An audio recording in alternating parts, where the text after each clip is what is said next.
Good morning, Aleiden, et ce soir aujourd'hui le Nishmat, Rav Baruch Shmuel, Ben Ben Menzev, Rav Asher Ben Ben Menzev, et Abraham Ben Rivka. Si vous souhaitez aussi d'aider une prochaine étude de Mishnah, contactez le 5 minutes éternelles. Nous étions Masachet Turot, Perik Dalet, Mishnah Yud.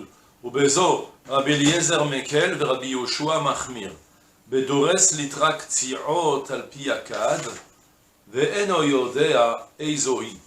Rabbi Eliezer Omer, ro'in keilu hen perudot. והתחתונות מעלות את העליונות. רבי יהושע אומר, לא תעלה, עד שיהיו שם 100 קדים. Je rappelle la machloket qu'on a eue entre Rabbi Eliezer et Rabbi Yoshua, et aussi Rabbi Akiva, mais Rabbi Akiva on n'en parle plus dans ses Mishnayot, bien que la halakha est comme lui, c'est assez étonnant d'ailleurs, je ne sais pas pourquoi. Mais concrètement, j'appelle le principe, on est en train de parler de 10 mois. 10 mois c'est la touma qui se mélange dans les pérotes choulin, dans les fruits choulin. Soit, la Torah m'a dit, quand tu reçois quand tu engranges ton blé, tu dois prélever la touma, il y a le maaser avec la tomate maaser. Concrètement, il y a sur 100 mesures, une mesure et un peu plus qui revient au Kohen. D'accord? La tomate maaser et la touma entièrement. Du coup, on déduit ça de psukim. Si une permet 100, alors si le 1, donc 1 va, si j'ai 100, 1 va permettre 99, puisqu'il y a 1 contre 99, si le 1 il se mélange dans les 99, il interdit tout. Par contre, si le 1 il se mélange dans 100, alors ça devient permis, ou 100 ou 101, un petit peu plus, comme on a vu dans le Mishnah plus haut. D'accord? Ça d'abord c'était une donnée générale.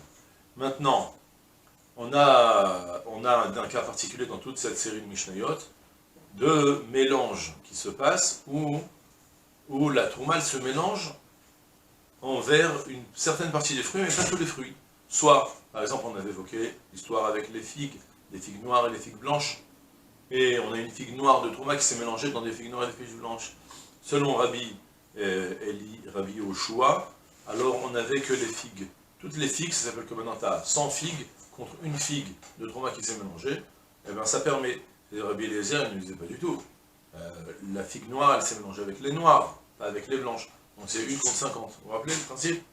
Alors maintenant on va selon ce principe, on a maintenant une nouvelle Mishnah, on va voir cette fois-ci que Rabbi Eliezer c'est lui qui va être permissif et Rabbi Yoshua qui va interdire.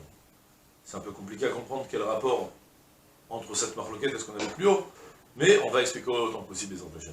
Au Bezo. Et dans ce cas de figure qu'on va voir tout de suite, Rabbi Eliezer Mekel, c'est Rabbi Eliezer qui devient plus permissif, et Rabbi Yoshua Machmir, Rabbi Yoshua qui interdit plus. Dans quel cas? Bedores litra ketziot alpi akad. Celui qui va prendre une litra, c'est une mesure, ça ressemble d'ailleurs au litre, je ne sais pas si c'est la même mesure, en tout cas, une litra de ktiot, de figues sèches, il a des figues sèches de trauma, et machinalement il les a mis dans un pi akad, vous voyez, il les mettait dans des sortes de cruches en argile, et puis là-bas il l'a mis en haut. Ve'eno yodea ezohi. Et il ne sait pas qu'est-ce que, dans laquelle. Soit, il avait devant lui par exemple 50, 100, 50, 60, 80, ou même 100 cruches, des sortes d'ustensiles, d'accord, où il y avait dedans des figues sèches qui étaient en train d'être préparées pour en faire des pains de figues. Il a pris une couche de figues de trauma, il les a écrasées comme ça sur un des paniers, et il ne sait plus, une des bassines quoi, et il ne sait plus dans laquelle il l'a mise. Alors maintenant la question elle est quoi? Est-ce qu'il faut, concrètement, regardez ce qui se passe. Il y a en théorie, concrètement, tu sais pertinemment que tes figues elles sont restées que superficiellement, tu ne les as pas enfoncées. Les figues, c'est pas quelque chose qui est liquide. Donc ce que tu as mis, tu l'as mis en haut. Donc en théorie, il aurait fallu avoir 100 cruches, c'est avec des cadres, 100 cruches pour pouvoir permettre tes figues. En théorie, c'est ce qu'il aurait fallu. Parce que pourquoi? Pas me dire non, mais compte aussi qu'il y a des figues en dessous. Parce que les figues en dessous, elles ne sont pas mélangées. Eh bien là, figurez-vous que c'est l'inverse. On a Rabbi Yoshua qui va effectivement dire, écoute, tu as mis tes figues en haut, ta cruche, elle fait, je sais pas moi, 30 cm, 40 cm de hauteur, la figue, la dernière couche de figue, c'est que la partie du haut, c'est pas la partie du bas. Donc il faut que tu aies 100 cruches, comme ça, tu as 100 cruches, ou là-bas, c'est sûr que tu as 101, que c'est sûr que maintenant tu as, la quantité de figues où il y a un doute qui va permettre. D'accord? Et Rabbi Eliezer, figurez-vous qu'il va nous raconter non, pas du tout. Tu additionnes toutes les figues qui sont en dessous dans ta cruche, elles vont toutes entrer dans le décompte pour savoir ce qu'il y a 100. Donc du coup, c'est plus la peine d'avoir 100 cruches, tu peux même faire finir l'histoire avec, je sais pas moi, 10 cruches, tu as comme ça l'équivalent de 10 fois la mesure, multiplié par 10, ça s'appelle que tu as 100 et c'est bon, c'est permis. Ouais, pourquoi c'est comme ça, on explique ensuite. D'abord, je traduis les mots. On a donc le qui nous dit, donc, je reprends depuis le début. Au besoin, dans ce cas de figure, Rabbi Eliezer Mekel, on aura que Rabbi Eliezer il sera plus permissif, Rabbi Yoshua Mahmir, et c'est Rabbi Yoshua qui sera Mahmir.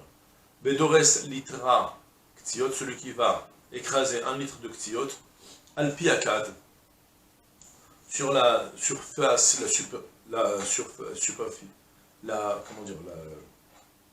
surface haute du cad, Veno yodea ezoi, et il ne sait plus dans quelle cruche il l'a mise, mais c'est sûr que c'est que dans la partie du haut. Et bien sur ça, Rabbi Eliezer, Rabbi Eliezer il vient de dire, Roinotan keilu hen prudot. Rabbi Eliezer, il va me dire, on va les considérer comme si elles sont prudot, je ne sais pas ce que ça veut dire sur le prudot, ici je ne veux pas le rapport. Prudot c'est qu'elles sont séparées. Je ne veux pas le rapport, pourquoi il utilise ce terme. En tout cas, Rabbi Eliezer me dit, en tout cas on va voir que maintenant, elles sont toutes mélangées en même temps, et dans ce cas-là, celles du dessous vont même s'associer pour permettre celles du dessus. Donc du coup, je vous ai dit, il y a par exemple par rapport à ta surface, ta dernière couche de filles que tu as mis, tu en as 10 en dessous, et ben tu en as déjà 10 contre 1, ou 9 contre 1, et 10 de l'à côté, et comme ça avec 10 cruches, tu as fini d'annuler la tourma, et elle deviendra permise. Ouais, qu'est-ce qu'on fait ensuite, vous vous rappelez? Tu dois ensuite retirer des figues de là où elles sont, en donner au Kohen, et tu manges tout le reste. On verra ça plus loin dans le Mishnah, comment faire. Ça, c'est Rabbi Eliezer. Rabbi Yoshua, mais Rabbi Yoshua dit non, l'otale, tu ne pourras pas permettre l'interdit. On parle à chaque fois du mot d'être ma'alé, faire monter l'interdit pour le rendre permis. L'otale, al-cheyu sham me'akadim, tu ne pourras pas le faire monter jusqu'à qu'il y a là-bas 100 cruches, parce que toute la partie inférieure ne s'additionne pas, n'entre pas en considération, parce que là, ça ne se mélange pas. Alors là, vous allez me dire, bah, quelle est l'essence de cette Mishnah? On a Rabbi Eliezer qui dit le contraire de ce qu'il disait en haut, Rabbi Yoshua qui dit le contraire aussi. Selon Rabbi Yoshua, vous vous rappelez, pour l'histoire des figues blanches, Rabbi Yoshua il a dit, les blanches, elles ne se mélangent pas avec les noires. Donc tu as une noire qui tombe dans des noirs, tu calcules, est-ce que tu as 100 noirs uniquement, pas 50 noirs. Pas 50 noirs et 50 blanches, parce que le blanche, ça ne s'additionne pas, ça ne se mélange pas. Ça, c'était Rabbi... non, ça correspond, j'ai inversé les cas. Excusez-moi, Rabbi Yoshua, c'est lui qui permettait là-haut. Il disait oui, ça se mélange, parce que tout est mélangé. Et là, Rabbi Yoshua me dit non, non, le bas, il ne se mélange pas avec le haut. Et Rabbi Eliezer, qui était Mahmir là-haut, qui disait que non, les blanches, elles ne sont pas mélangées avec les noires, là, il me dit, bah non, tu additionnes quand même tout ce qui est en dessous avec ce qui est en haut. Quelle est la différence? Alors là, ça devient très compliqué. Et vous avez dit qu'on a commencé les promotes sur l'histoire du 10 mois. Personnellement, je m'en suis jamais assez bien sorti en étudiant seul. J'ai jamais étudié ça très longtemps non plus, mais j'ai jamais réussi à comprendre franchement les Mishnah comment ça fonctionne. Mais j'espère que cette fois-ci, ça va aller encore mieux. On a essayé de tirer ça qui donne quand même quelques notions. Rabbi Eliezer, il te dit, écoute, d'abord Rabbi Eliezer, il te dit, blanche et noire, les blanches, elles ne se mélangent pas du tout. Il n'y a pas assez de noirs qui se mélangent avec des noirs. Ne te ferme pas les yeux. Mais là, les figues que tu as mis en haut, concrètement, si jamais tu tournes la tête et je te retourne d'où, tu vas voir que c'est mélangé. Alors là, on considère plus ce mélange du haut et du bas parce que c'est la même espèce mamache.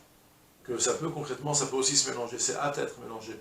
Partez du principe que tout est interdit que Midera Banane, parce que de toute façon, Minatora 1 contre 2, ça s'annule. Toute l'histoire que je vous ai dit qu'il faut 1%, c'est que Midera Banane. Donc du coup, Rabbi Eliezer va dire, écoute, cette fois-ci, je vais plus être permissif, parce que toutes les figues, elles peuvent entrer dans le doute. Alors, à la différence des blanches et des noires, il n'y a aucun rapport entre les blanches et les noires. Rabbi Yoshua me dit non, il dit exactement la svara contraire. Il va dire, écoute, lorsque tu sais où c'est tombé, donc tu sais où c'est tombé, lorsque ça s'est mélangé dans les fruits, dans les figues, alors les blanches et les noires, elles sont toutes mélangées aussi. Donc c'est ça aussi une de plus qui s'est mélangée. J'ai pas de problème que tu comptes les noires et les blanches en même temps pour annuler soit les blanches soit les noires. Mais quand tu sais que pertinemment c'est tombé ici et pas là-bas, tu ne peux pas associer ce qui n'a pas été mélangé avec lui. D'accord? Et voilà, c'est tout pour aujourd'hui. Je vous souhaite une journée pleine de Hatzlacha Kol Tov. C'est là.